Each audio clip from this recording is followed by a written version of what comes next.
서문 어둠 속에서 빛을 찾는 여행.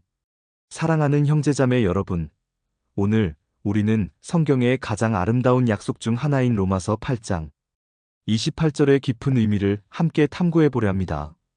이 말씀은 단순히 위로의 문구가 아닙니다. 이것은 우리 인생의 가장 어두운 순간에도 변함없이 역사하시는 하나님의 신실하심에 대한 영원한 진리입니다.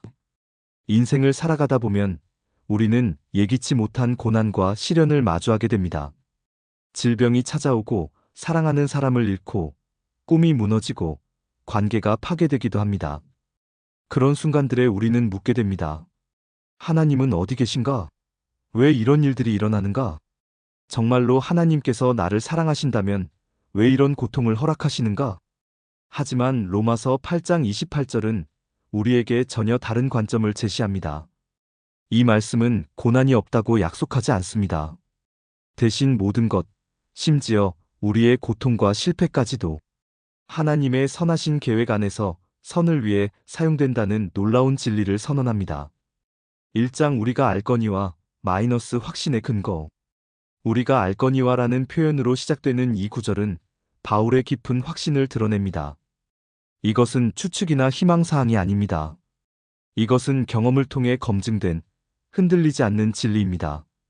바울은 이 편지를 쓸 당시 수많은 고난을 경험했습니다. 감옥에 갇혔고, 매를 맞았고, 돌에 맞아 죽을 뻔했고, 파선을 당했고, 추위와 굶주림을 견뎌야 했습니다. 그럼에도 불구하고 그는 우리가 알거니와라고 확신 있게 선언할 수 있었습니다. 이 확신은 어디서 오는 것일까요? 그것은 하나님의 성품에 대한 깊은 이해에서 나옵니다. 하나님은 선하시고 사랑이시며 전능하시고 지혜로우십니다. 이러한 하나님의 속성들이 조화를 이룰 때 우리는 비록 현재 상황이 어떠할지라도 하나님께서 최선을 이루고 계심을 믿을 수 있습니다. 생각해 보십시오. 숙련된 의사가 수술을 할 때 환자에게는 고통스러운 과정이지만 의사는 치유를 위해 그 고통을 허락합니다.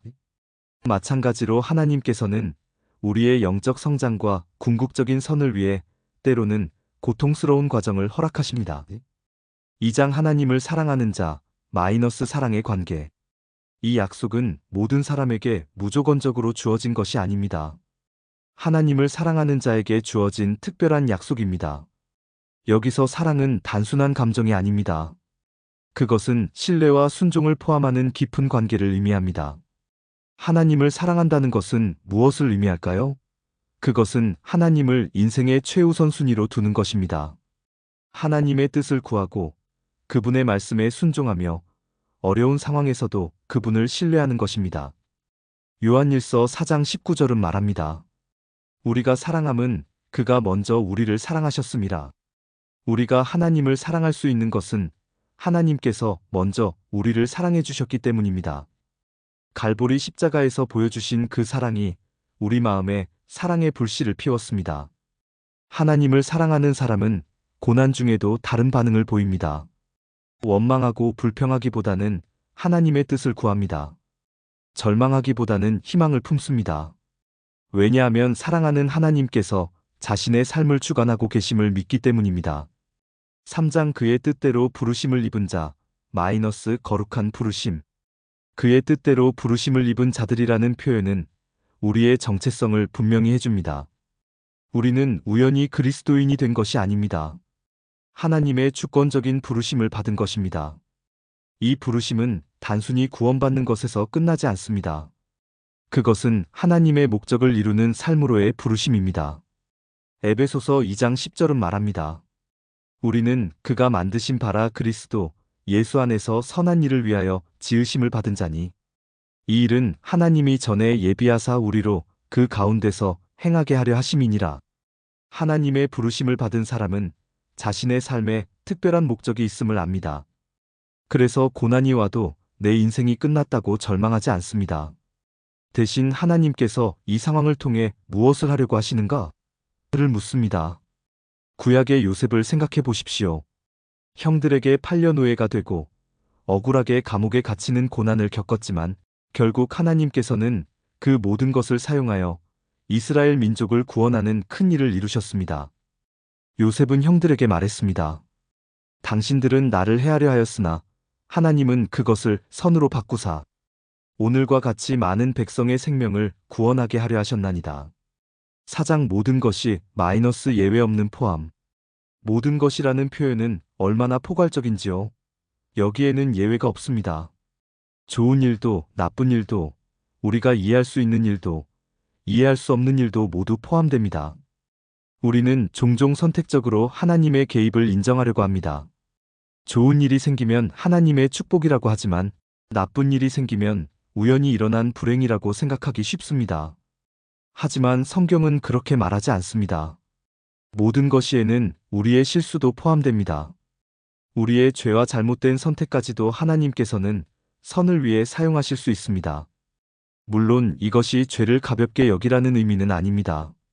하지만 우리가 회개하고 돌아올 때 하나님께서는 그 실패까지도 우리를 더 겸손하고 지혜롭게 만드는 도구로 사용하십니다. 다윗 왕을 생각해 보십시오. 그는 간음죄를 짓고 살인을 저질렀습니다.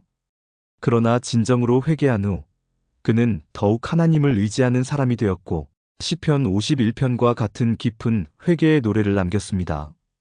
그의 실패 경험은 후에 많은 사람들에게 회개와 용서의 메시지를 전하는 도구가 되었습니다. 5장 합력하여 마이너스 조화로운 협력. 합력하여라는 말은 원래 그리스어로 수네르게이인데 이는 함께 일한다는 의미입니다. 이 단어에서 영어의 시너지가 나왔습니다. 여러 요소들이 함께 작용하여 더 큰 효과를 내는 것을 말합니다. 오케스트라를 생각해 보십시오. 각각의 악기는 서로 다른 소리를 냅니다. 때로는 슬픈 소리, 때로는 기쁜 소리, 때로는 격렬한 소리를 냅니다. 하지만 숙련된 지휘자의 손에서 이 모든 다른 소리들이 아름다운 교향곡을 만들어냅니다. 우리 인생도 마찬가지입니다. 기쁨과 슬픔, 성공과 실패, 건강과 질병, 만남과 이별 마이너스 이 모든 것들이 하나님의 지휘하에 아름다운 인생의 교향곡을 만들어냅니다. 우리가 지금 듣고 있는 것이 불협화음처럼 들릴지라도 전체적인 관점에서 보면 그것은 아름다운 선율의 한 부분입니다. 생각해 보십시오. 요리를 할 때 소금은 그 자체로는 쓴맛이지만 다른 재료들과 함께 어우러지면 음식의 맛을 더욱 풍부하게 만듭니다. 마찬가지로 우리 인생에 쓴 경험들도 다른 경험들과 합력하여 우리의 인격을 더욱 풍성하게 만듭니다. 6장 선을 이루느니라 마이너스 궁극적 목적. 선을 이루느니라는 이 약속의 결론입니다. 여기서 중요한 것은 하나님의 선에 대한 정의입니다. 우리가 생각하는 선과 하나님이 생각하시는 선은 다를 수 있습니다. 우리는 종종 건강, 성공, 행복을 선이라고 생각합니다. 물론 이런 것들도 하나님의 축복일 수 있습니다. 하지만 하나님께서 생각하시는 궁극적인 선은 우리가 그리스도의 형상을 닮아가는 것입니다. 로마서 8장 29절은 28절에 이어서 이렇게 말합니다. 하나님이 미리 아신 자들을 또한 그 아들의 형상을 본받게 하기 위하여 미리 정하셨으니 이는 그로 많은 형제 중에서 맏아들이 되게 하려 하심이니라. 이것이 하나님의 궁극적인 목적입니다. 우리가 예수님을 닮아가는 것, 그분의 성품을 우리 안에 형성하는 것입니다. 그리고 놀랍게도 이런 성품은 편안할 때보다는 고난을 통해 더 잘 형성됩니다. 인내는 어려움을 통해 배우고 겸손은 실패를 통해 배우며 긍휼은 아픔을 통해 배웁니다. 금이 불을 통과해야 순금이 되듯이 우리의 믿음도 시련을 통과하면서 더욱 순수해집니다. 7장 고난 속에서 발견하는 하나님의 임재. 고난의 시기는 하나님이 우리를 버리신 것처럼 느껴질 때가 많습니다. 하지만 역설적으로 많은 성도들이 가장 어려운 시기에 하나님을 가장 가까이 경험했다고 간증합니다. 시편 23편 4절은 이렇게 말합니다. 내가 사망의 음침한 골짜기로 다닐지라도 해를 두려워하지 않을 것은 주께서 나와 함께 하심이라. 다윗은 가장 어두운 골짜기에서도 하나님의 동행을 확신했습니다. 욥의 경우를 보십시오. 그는 모든 것을 잃었습니다. 재산, 자녀들, 건강까지 잃었습니다. 친구들은 그를 정죄했고 아내는 하나님을 욕하고 죽으라고 했습니다.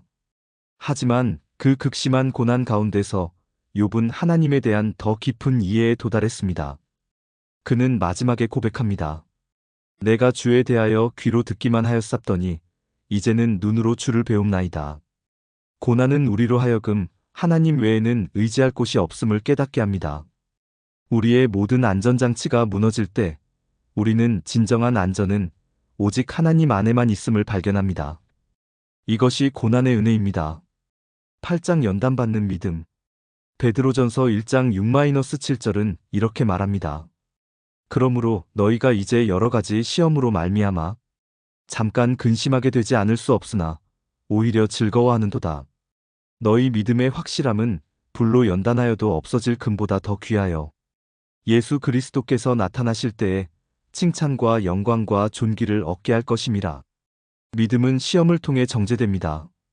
순금을 만들기 위해서는 불이 필요하듯이 순수한 믿음을 위해서는 시련이 필요합니다. 시련은 우리 믿음에서 불순물을 제거하고 진짜와 가짜를 구별해 줍니다. 편안할 때는 누구나 하나님을 믿는다고 말할 수 있습니다. 하지만 진짜 믿음은 어려울 때 드러납니다. 풍랑이 칠 때 배의 진짜 상태가 드러나듯이 인생의 폭풍이 올 때 우리 믿음의 진짜 모습이 드러납니다. 아브라함이 이삭을 제물로 바치라는 명령을 받았을 때 그의 믿음이 시험받았습니다. 그러나 그는 순종했고 하나님께서는 그의 믿음을 보시고 더 큰 축복을 약속해 주셨습니다.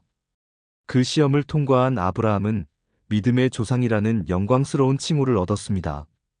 9장 성화의 과정.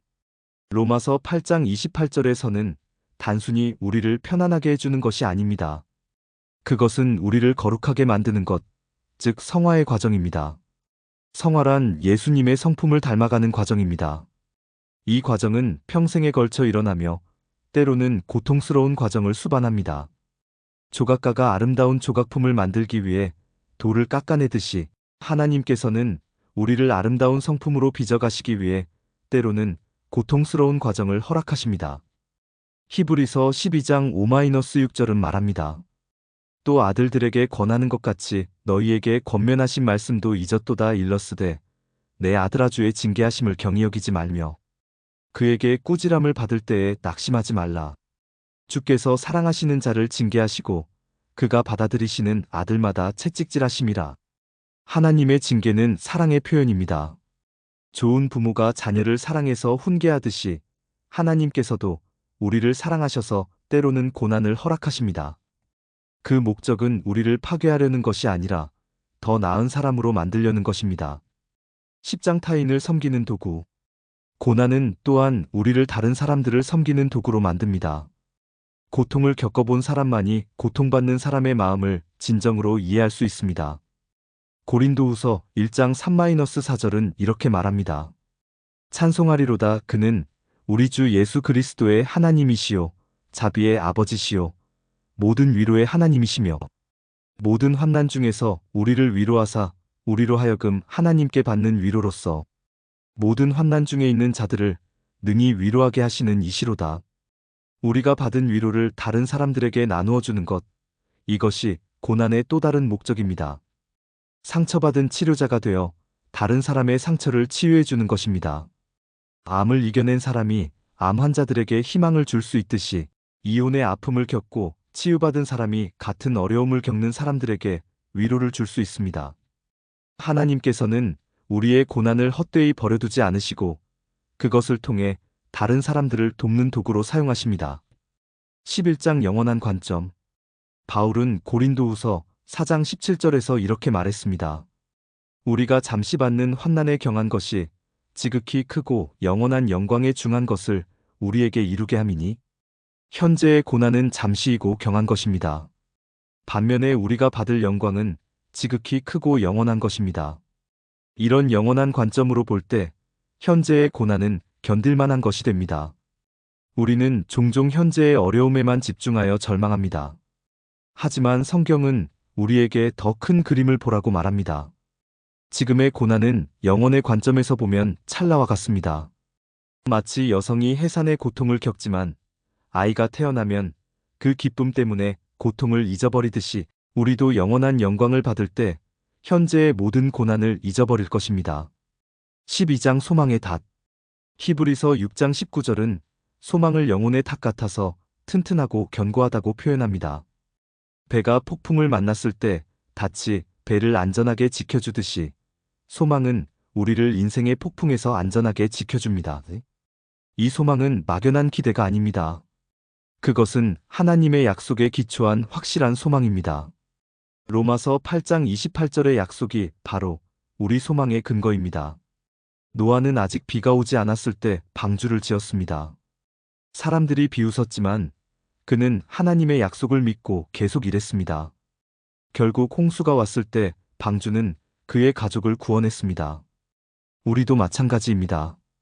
아직 하나님의 선한 계획이 완전히 드러나지 않았을지라도 우리는 하나님의 약속을 믿고 소망을 붙잡아야 합니다. 그 소망이 우리를 절망의 바다에서 구원해 줄 것입니다. 13장 기도와 믿음. 어려운 상황에서 우리가 할 수 있는 가장 중요한 것은 기도입니다. 빌립보서 4장 6-7절은 말합니다. 아무것도 염려하지 말고 다만 모든 일에 기도와 간구로 너희 구할 것을 감사함으로 하나님께 아뢰라. 그리하면 모든 지각에 뛰어난 하나님의 평강이 그리스도 예수 안에서 너희 마음과 생각을 지키시리라. 기도는 우리의 짐을 하나님께 맡기는 것입니다.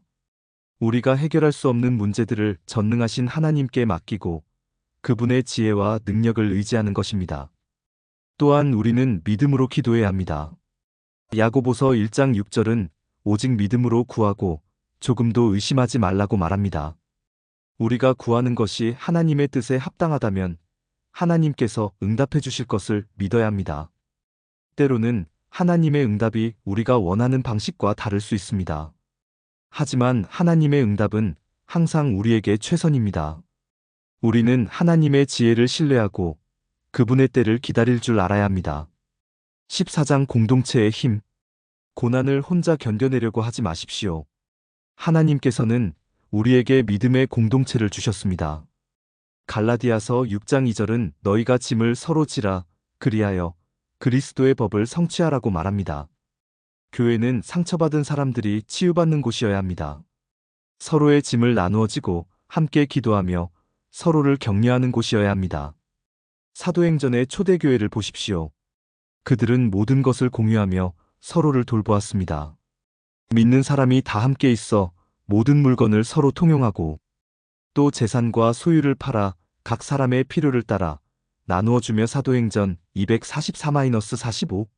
이런 공동체에서 개인의 고난은 공동체 전체의 고난이 되고 개인의 기쁨은 공동체 전체의 기쁨이 됩니다.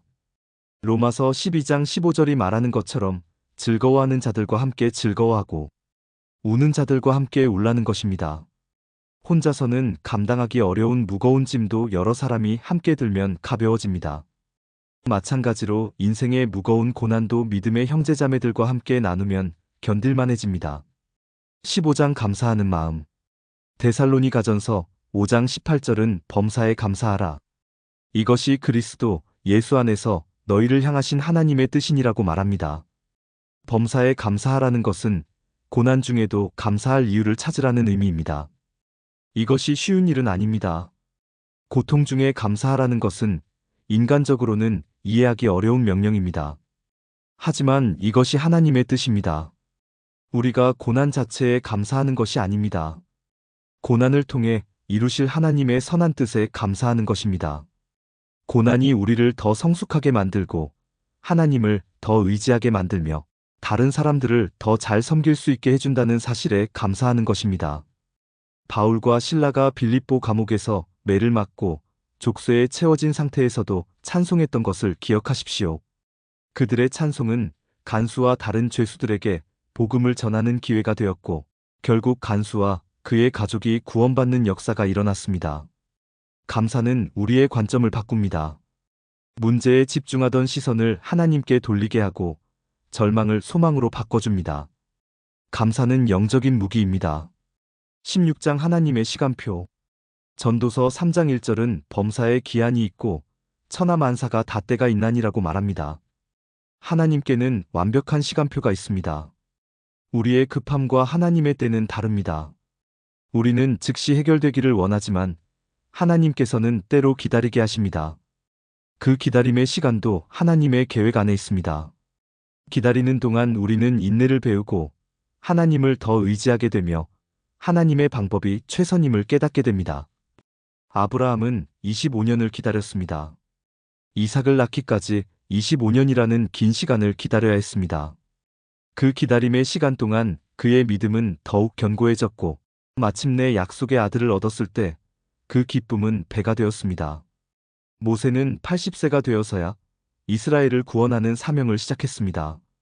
그 이전의 80년은 준비의 시간이었습니다.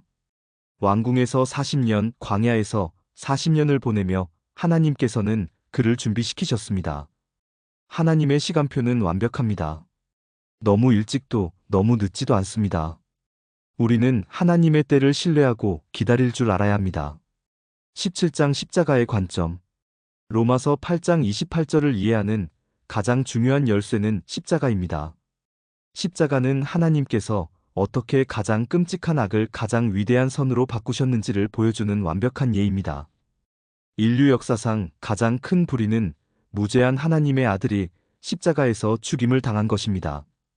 그러나 하나님께서는 바로 그 십자가를 통해 인류를 구원하는 길을 열어주셨습니다.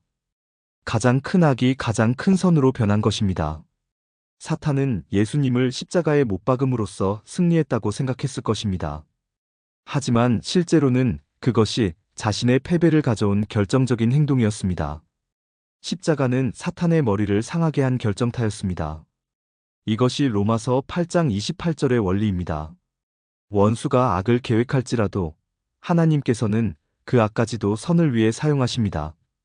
요셉이 형들에게 말한 것처럼 당신들은 나를 해하려 하였으나 하나님은 그것을 선으로 바꾸사 역사하십니다. 18장 부활의 소망. 십자가 다음에는 반드시 부활이 옵니다. 금요일의 고난 다음에는 일요일의 영광이 있습니다. 이것이 그리스도인의 소망입니다. 우리가 지금 겪고 있는 고난이 아무리 깊을지라도 그것이 끝이 아닙니다. 하나님께서는 죽은 자를 살리시고 없는 것을 있게 하시는 분입니다. 절망적으로 보이는 상황에서도 새로운 생명을 창조하실 수 있습니다. 에스겔이 본 마른 뼈들의 환상을 기억하십시오. 골짜기에 가득한 마른 뼈들이 하나님의 말씀으로 다시 살아나 큰 군대가 되었습니다. 죽음과 절망으로 가득한 곳에 하나님께서 생명과 소망을 가져다 주셨습니다. 우리의 상황이 아무리 절망적으로 보일지라도 부활의 하나님께서 새로운 역사를 만들어 가실 것입니다. 우리는 이 소망을 붙잡고 견뎌나가야 합니다. 19장 영원한 관점에서 본 고난의 의미. 고린도후서 4장 16-18절은 이렇게 말합니다. 그러므로 우리가 낙심하지 아니하노니 우리의 겉사람은 낡아지나 우리의 속사람은 날로 새로워지도다. 우리가 잠시 받는 환난에 경한 것이 지극히 크고 영원한 영광에 중한 것을 우리에게 이루게 함이니 우리가 주목하는 것은 보이는 것이 아니요 보이지 않는 것이니 보이는 것은 잠깐이요 보이지 않는 것은 영원함이라. 현재의 고난은 잠시이고 경한 것입니다. 영원의 관점에서 보면 우리가 지금 겪는 모든 어려움은 찰나와 같습니다. 반면에 우리가 받을 영광은 지극히 크고 영원한 것입니다. 마치 임신한 여인이 해산의 고통을 겪지만 아이를 낳는 기쁨을 생각하며 참는 것처럼 우리도 장래의 영광을 바라보며 현재의 고난을 참을 수 있습니다.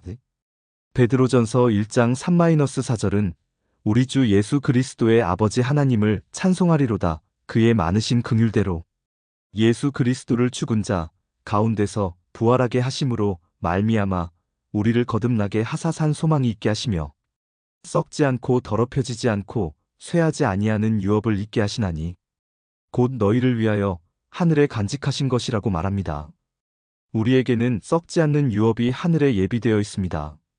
이 세상의 모든 것은 변하고 사라지지만 하늘의 유업은 영원합니다. 이 소망이 우리로 하여금 현재의 어려움을 견딜 수 있게 해줍니다. 20장 결론 변하지 않는 사랑. 로마서 8장은 28절에서 끝나지 않습니다. 31절부터 39절까지는 하나님의 변하지 않는 사랑에 대한 찬란한 선언으로 이어집니다. 그런즉 이 일에 대하여 우리가 무엇이라 하리요? 만일 하나님이 우리를 위하시면 누가 우리를 대적하리요? 자기 아들을 아끼지 아니하시고 우리 모든 사람을 위하여 내주시니가 어찌 그 아들과 함께 모든 것을 우리에게 주시지 아니하겠느냐?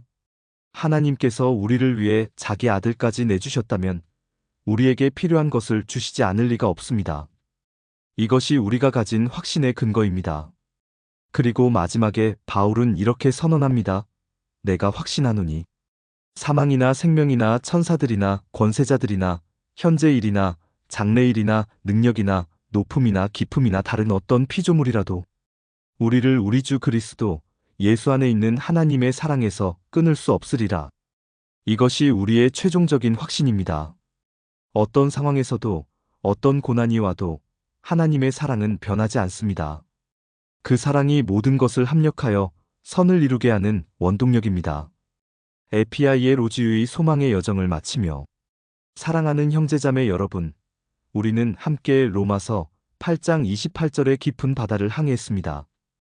이 말씀은 단순한 위로의 글이 아닙니다. 그것은 우리 신앙의 중심에 서 있는 강력한 진리입니다. 우리가 알거니와 하나님을 사랑하는 자, 곧 그의 뜻대로 부르심을 입은 자들에게는 모든 것이 합력하여 선을 이루느니라. 이 약속을 붙잡고 사십시오. 지금 어떤 어려움을 겪고 계시든지 하나님께서는 그 모든 것을 사용하여 선을 이루고 계십니다. 때로는 그 선이 즉시 보이지 않을 수도 있습니다. 때로는 이해할 수 없는 일들이 일어날 수도 있습니다. 하지만 변하지 않는 것은 하나님의 사랑이고 그분의 신실하심입니다. 오케스트라의 연주자가 자신이 연주하는 한 부분만으로는 전체 교향곡의 아름다움을 알 수 없듯이 우리도 지금은 우리 인생의 한 부분만을 보고 있을 뿐입니다. 하지만 위대한 지휘자이신 하나님께서는 우리의 모든 경험을 아름다운 인생의 교향곡으로 만들어가고 계십니다. 고난 중에 있는 분들께 말씀드립니다. 절망하지 마십시오. 하나님께서는 여러분을 잊지 않으셨습니다. 지금의 어둠은 새벽을 알리는 징조입니다. 금요일의 십자가, 다음에는 일요일의 부활이 있습니다. 기쁨 중에 있는 분들께도 말씀드립니다. 현재의 축복에 감사하시되 그것이 영원하지 않음을 기억하십시오.